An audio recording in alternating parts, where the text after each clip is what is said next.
channel. So today we are going to learn about Thomson's plum pudding model. So first let's see who proposed it.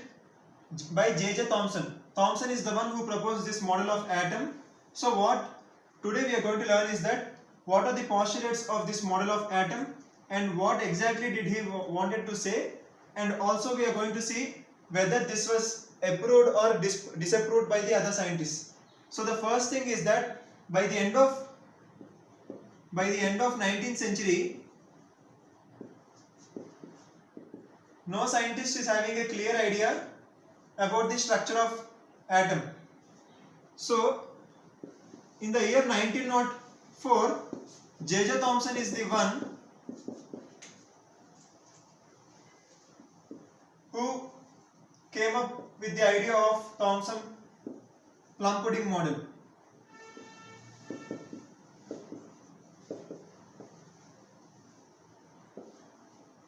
So what exactly he wanted to say is that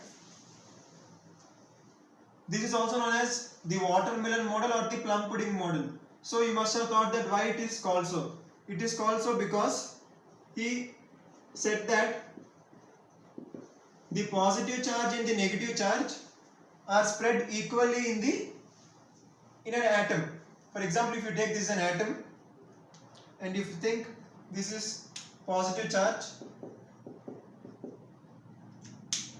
and if you think this is negative charge, what exactly Thomson said is that the positive and the negative in a sphere of atom is spread equally, which makes the atom electrically neutral. If the positives and the negatives balance out each other, then it is obviously electrically neutral only.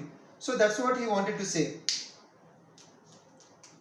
And he also said that this is a stable, and only because of this he said that the atom is a stable one.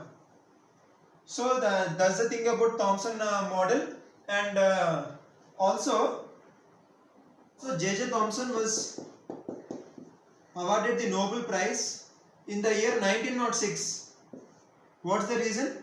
Because he came up with the discovery of electrons.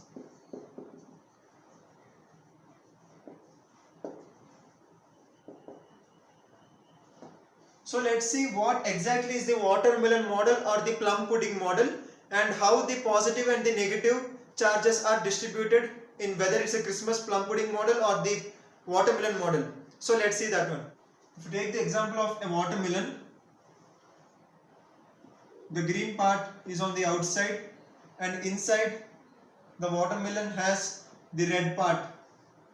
For example, this is a watermelon slice and there are small seeds in it. According to this watermelon model, the same model by J.J. Thomson, what he said is that the seeds are the negative charge, like the electrons, and the whole red edible part, the one which you can eat, is the positive charge. Like in today's world, it's called a proton.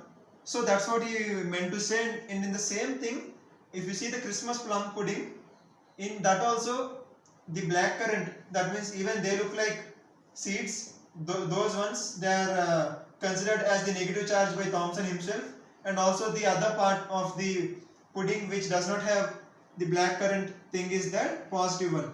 So that's what he exactly wanted to say. But in the next class you will come to know that his theory was disapproved by another experiment, and also many other scientists by the end of 19th century, they were conducting so many experiments and no one they came up with this kind of atom, like no one could agree with his kind of atomic model. So in the next class we are going to see what happened exactly, where this atomic model went wrong. So that's all for today's class. Thank you for watching. Please don't forget to like, share and subscribe to my channel. Thank you all.